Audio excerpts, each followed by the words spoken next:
Hello guys, how are you? I think so, feel better. So let's have talk our topics, kinds of pronoun. If you are new at my channel's Academic Study by NK, so you can subscribe it, and if you like my videos, so you can share with your friends and get a great knowledge of English grammar. शायद कुछ ज़्यादा English हो गई है। I think so मैं आपको आगे सिखाऊंगा how to speak any person English to English, but let's have reminds your topics kinds of pronoun. Okay, start करते हैं आज का टॉपिक काइंड्स ऑफ प्रोनाउन। सबसे पहले definition pronoun. A pronoun is a word which is used in place of noun और it is takes place of noun. It means pronoun, a pronoun is a word, यानी pronoun वह शब्द है which is used in place of noun, जो संज्ञा के स्थान पर प्रयोग किए जाते हैं, और यानी दूसरे शब्दों में it is takes place of noun, यानी यह संज्ञा का स्थान ले सकते हैं या ले लेते हैं। अब बात करते हैं काइंड्स ऑफ प्रोनाउन की। Kinds of pronoun, there are 8 types of pronoun. First, personal pronoun. Second, possessive pronoun. Third, indefinite pronoun. Fourth, relative pronoun. Fifth, interrogative pronoun. Six, reflexive pronoun. Seven, demonstrative pronoun. And eight, reciprocal pronoun. First, personal pronoun. It is very important pronoun of our English grammar syllabus because it is used in most of topics like active passive and direct indirect, and there are some topics interchange of degrees and interchange of assertive to interrogative. So there are lots of topics based on personal pronouns, so it is very important pronoun. So let's talk about personal pronoun. Personal pronoun take place of a pupil or things, यानी personal pronoun वह pronoun है जो किसी व्यक्ति या वस्तु के स्थान पर बोले जाते हैं। ठीक है, they can be either singular और प्लूरल। ये या तो सिंगुलर हो सकते हैं या प्लूरल हो सकते हैं। सिंगुलर मीन्स एक वचन हो सकते हैं या बहुवचन हो सकते हैं। नेक्स्ट, एक चार्ट है जो आपके सामने मैंने बनाया हुआ है, ये खुद से क्रिएट किया है। पर्सनल यानी सबसे पहले पर्सन, उसके बाद नंबर, उसके बाद सब्जेक्ट, ऑब्जेक्ट, पजेसिव। पर्सन मतलब इंग्लिश ग्रामर के अकॉर्डिंग 3 पर्सन होते हैं, first person, second person and third person. Number यानी कि वचन, सिंगुलर और प्लूरल यानी एक वचन एंड बहुवचन। उसके बाद सब्जेक्ट यानी कर्ता, ऑब्जेक्ट यानी कि कर्म, पजेसिव यानी कि संबंध सूचक। सबसे पहले फर्स्ट पर्सन में सिंगुलर आई होता है, इसका ऑब्जेक्ट मी होता है, और पजेसिव माई होता है, या आप कह सकते हैं बहुत बार माइन, MINE, माइन। उसके बाद प्लूरल क्या होता है फर्स्ट पर्सन में, वी, इसका ऑब्जेक्ट क्या होता है अस, एंड इसका पजेसिव क्या होता है आवर, या आप कह सकते हैं ours. Next, second person plural, singular कुछ नहीं होता है सेकंड पर्सन में, यू, सब्जेक्ट का काम करता है, ऑब्जेक्ट का काम भी यू करता है, एंड पजेसिव योर या योर्स आप कह सकते हैं। थर्ड पर्सन सिंगुलर में ही का ऑब्जेक्ट हिम और पजेसिव हिज, सी का ऑब्जेक्ट हर और उसका पजेसिव हर।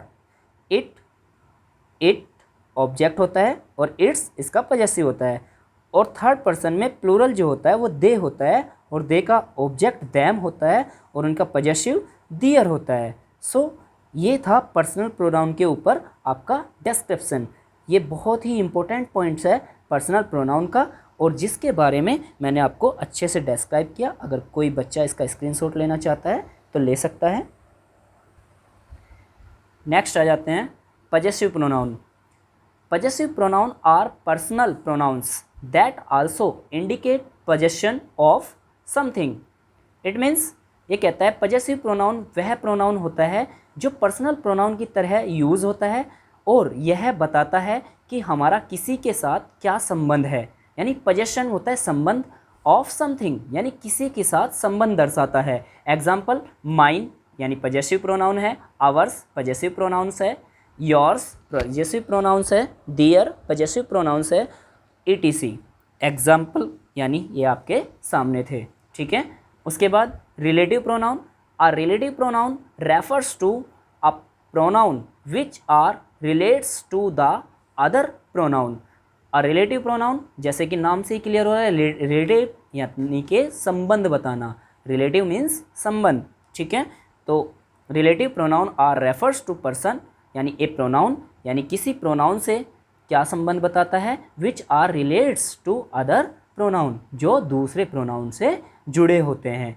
जो एग्जाम्पल के लिए हु से जुड़ा होता है कोई, विच, दैट, हुम यानी कि या तो हु से जुड़ा होगा या विच से या दैट से या हुम से। आई सा द डॉग दैट, तो यहाँ पे क्या हुआ, रिलेटिव प्रोनाउन क्या हुआ, दैट। यू ओन, मैंने वह कुत्ता देखा था जो तुम्हारा था, ठीक है। तो जो यानी विच या दैट, ओके। उसके बाद indefinite pronoun. Indefinite pronoun that are words refers to people और thing but they don't have a specific person और थिंग टू रेफरेंस। यानी कि आप कह सकते हैं कि इंडेफिनिट प्रोनाउन वह प्रोनाउन होता है जो किसी भी जिसको निश्चित ना किया जाए यानी स्पेसिफिक पर्सन न हो, जो यानी कोई निश्चित व्यक्ति ना हो उसके बारे में बात की जाए, उसे इंडेफिनिट प्रोनाउन कहते हैं, ठीक है। वह किसी व्यक्ति या वस्तु से रिलेट करता है और वह स्पेसिफिक नहीं होता यानी निश्चित नहीं होता।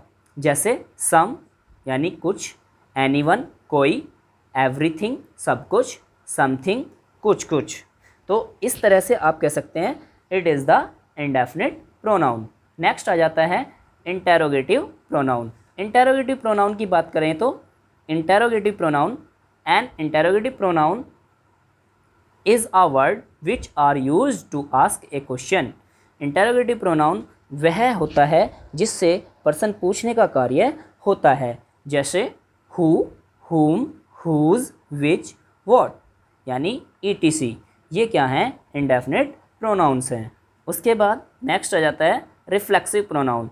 Reflexive pronoun when a subject performs an action यानी जब कोई कर्ता कोई कार्य करता है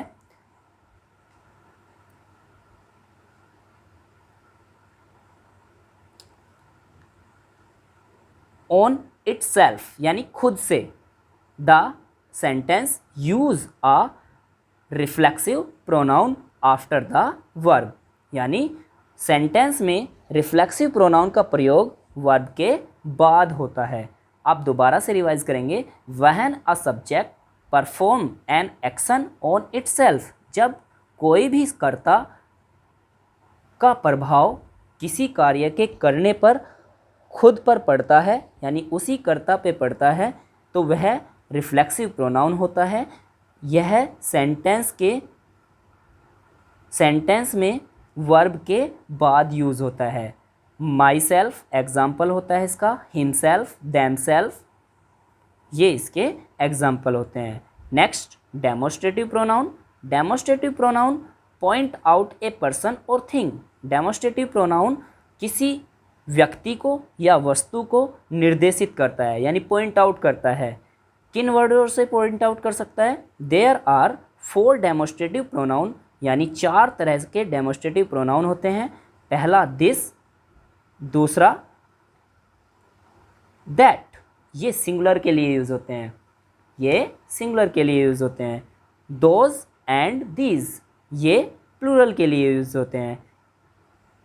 और last reciprocal pronoun. Reciprocal pronoun are similar to reflexive pronoun.